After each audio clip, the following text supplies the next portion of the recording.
Quelle est la raison d'être du fisc, au départ, sa justification morale?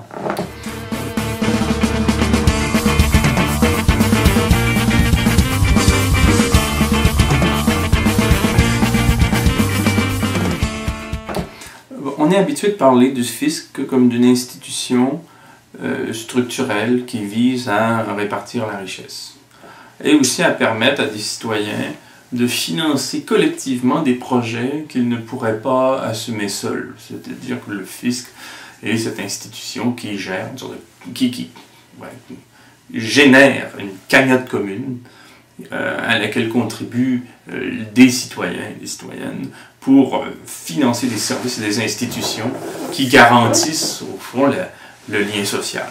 C'est-à-dire que sans le fisc, aucune institution publique ne peut s'imposer avec sérieux et veiller à la gestion de services et de structures sociales qui font se vivre ensemble, qui le modélisent. Cela dit, le fisc, c'est aussi un moment anthropologique. C'est-à-dire que c'est ce moment où l'institution nantie, ou le contribuable fortuné, comprend qu'il doit, à l'élaboration de structures sociales, le fait de son propre enrichissement.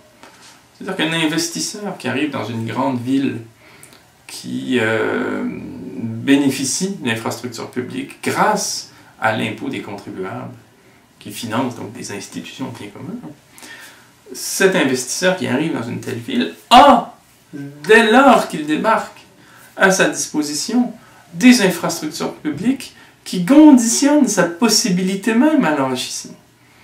C'est-à-dire que c'est parce que, lorsqu'on arrive dans une ville, on a accès à un réseau routier, à un système de justice, à un système de recherche universitaire et de pointe, à un système de police, à un système de santé, que le bourgeois ou le détenteur de capitaux qui investit dans une région retrouvera les conditions de possibilité de son propre enrichissement. C'est-à-dire que même d'un point de vue libéral, qui n'est pas nécessairement celui auquel on souscrit spontanément, le fisc est une institution pertinente. Maintenant, le fisc, c'est aussi une institution qui témoigne d'inégalités. C'est parce qu'il y a des inégalités qu'il y a le fisc. Et au fond, l'existence même du fisc, à certains égards, peut susciter un malaise, ou en tout cas peut être un indicateur comme quoi il y a des problèmes.